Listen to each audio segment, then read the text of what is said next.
É isso aí, meus amigos, e hoje aqui um videozão bem legal, hein? Então vai deixando aquele like maroto no vídeo, se inscreva no nosso canal, faça parte dos nossos amigos do Instagram. É o seguinte, trocando a ideia aí com os inscritos do canal, né? Tivemos aí uma questão para falar sobre freio, sobre temperatura do disco, temperatura do disco, e o carro que quando você freia, ele puxa ou para um lado e para o outro. Bom, sempre é interessante que você tenha alguma ferramentinha, né? Esse daqui que é um termômetro, né? Olha lá, é um termômetrozinho, a laser, sempre muito útil, tá? Vou deixar ele aqui do lado. Sempre muito útil aí para você descobrir algumas coisas. Bom, e na questão para você saber se o carro está freando mais que o outro, mesmo você sentindo que o carro está puxando, né? Mas é quando você parar o carro, olhar ali com o termômetro a temperatura dos dois discos. Olha só do jeito que eu fiz aí, você vai olhando dos dois discos. Ele tem que estar com a temperatura próximo, né? Não pode ter uma discrepância de temperatura, mas uma temperatura aí próxima, pode ter alguma diferença de alguns graus, não tem problema. Você tem que ter aí uma igualdade aí de temperatura, tá? A diferença pequena não tem problema, mas se você tiver uma diferença muito grande, vamos supor que um esteja com 80 graus depois que você parou o carro e o outro com 120, 150, você está tendo um travamento das pastilhas de freio junto ao disco. Douglas, mas que tipo de travamento? O que é isso? Tem que olhar os pinos, né? Os pinos guia, tá?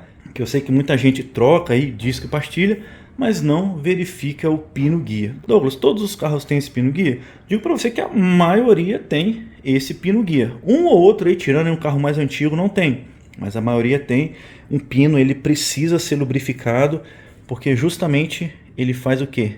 Deslizar aqui, né, a pastilha, né, tem um cilindro, né, que pega aqui atrás e faz com que ela retorne por igual, tá? Imagina que você tem um pino travado, aí quando você vai frear, né, empurra ali, né, a pastilha, e na hora de voltar ela volta torta, né, ela não volta certinho, né, aí você vai ficar tendo uma fricção aqui com o disco e você com o carro andando sem estar freando.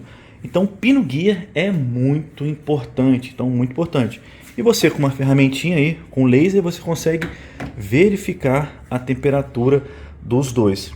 Normalmente, quando você tem uma diferença de coloração, né, uma coloração mais escura e tal, porque é justamente por causa do desgaste da pastilha. Só como é que a pastilha ela não é lisinha, né? Ela tem as suas imperfeições aqui, normal, né, do material da pastilha, né? Porque é isso que faz frear. Se ela fosse totalmente lisa, não ia frear.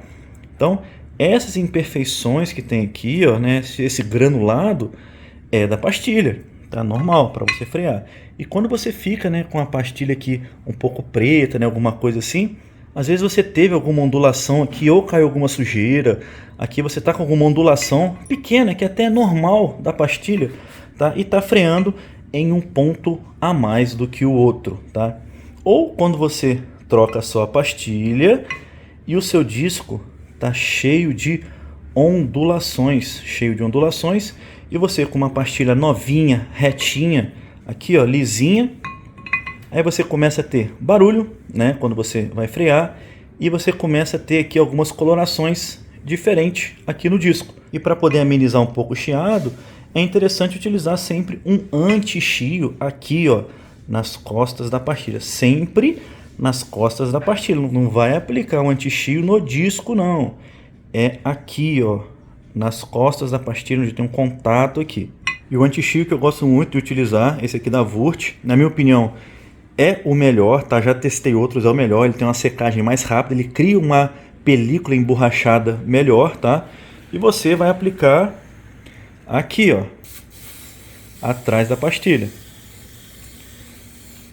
Deixa secar, passa mais uma vez e aplica. Você vai diminuir muito mesmo o ruído ali, né? O ruído que fica quando você pisa aqui no freio.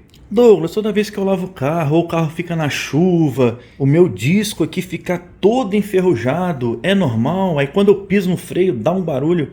Isso é normal, ficar com aquele aspecto de ferrugem? Sim, é normal. Olha aí como é que estava o disco de freio da Tracker, né? O carro ficou parado alguns dias aí, choveu. Olha só como é que está bem né? Ficou bem aí oxidado. Isso é totalmente normal, tá? Totalmente normal, tá? Faz parte quando você lava o carro, né? E você não vai sair com o carro agora. Faz parte, totalmente normal. Isso não é defeito, tá? Faz parte. Ele vai ficar bastante ali naquela aparência de ferrugem e tal. E você vai andar com o carro, né? Vai pressionar, né? Vai frear algumas vezes, rapidinho, limpa o disco de novo. Douglas, existe algum produto, né, que você pode passar aqui no disco para que não ocorra isso? Cara, eu não conheço, tá, nenhum produto. Eu não vou aconselhar você passar muito menos WD-40, nada, tá? Que aqui você precisa aqui você precisa ter uma superfície limpa, tá? Superfície bem limpa para que você tenha um contato muito bom aqui da pastilha com o disco. Se você passar WD-40 para não oxidar, você pode aqui ter uma deficiência na hora da frenagem. Então, nada, não passa nada, só lava mesmo, não passa nada. Então, se vocês já gostaram, vai deixando aquele like. Aquele abraço, meus amigos. Fique com Deus. Tchau, tchau.